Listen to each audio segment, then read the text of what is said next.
DMP সরকারি সাপ্লাইয়ের গাড়ি। এগুলোর নাম্বার এখনো হয় নাই, আর হচ্ছে পুলিশ সদস্য ছাড়ি নাই। যদি কাজ করতে হবে না, আপনি হেঁটে যান।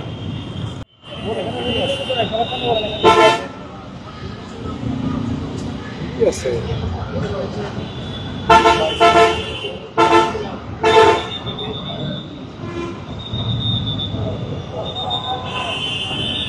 ঠিক আছে। আর সরকারি গাড়ি, হ্যাঁ বিএনপিতে নতুন যে গাড়িগুলো দিচ্ছে।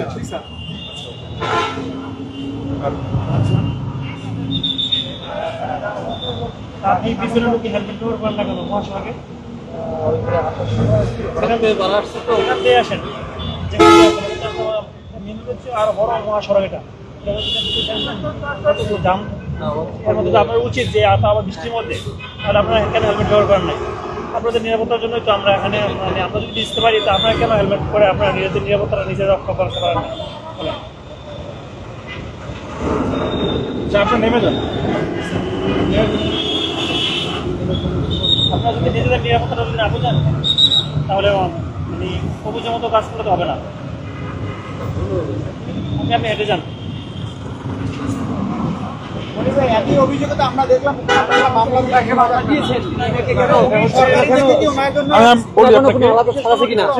ডিএমপি সরকারি সাপ্লাইয়ের গাড়ি।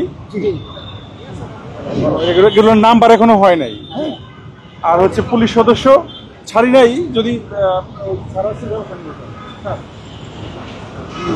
দর্শক দেখতে পাচ্ছেন, এটি কিন্তু একটি পুলিশ যে সদস্য রয়েছে সেই পুলিশ সদস্য গাড়ি। এখন সেই গাড়িটিকে কিন্তু পুলিশে ছেড়ে দেবে কিংবা কি করবে এটি কিন্তু এখন দেখার বিষয়।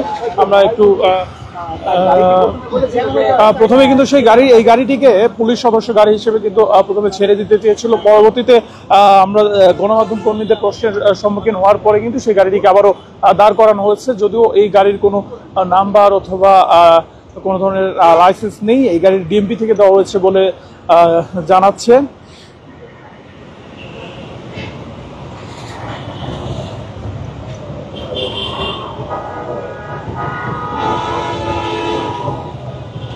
দর্শক, সেনাবাহিনীর বিশেষ কিন্তু যে চেকপোস্ট সেটি কিন্তু চলছে এখানে।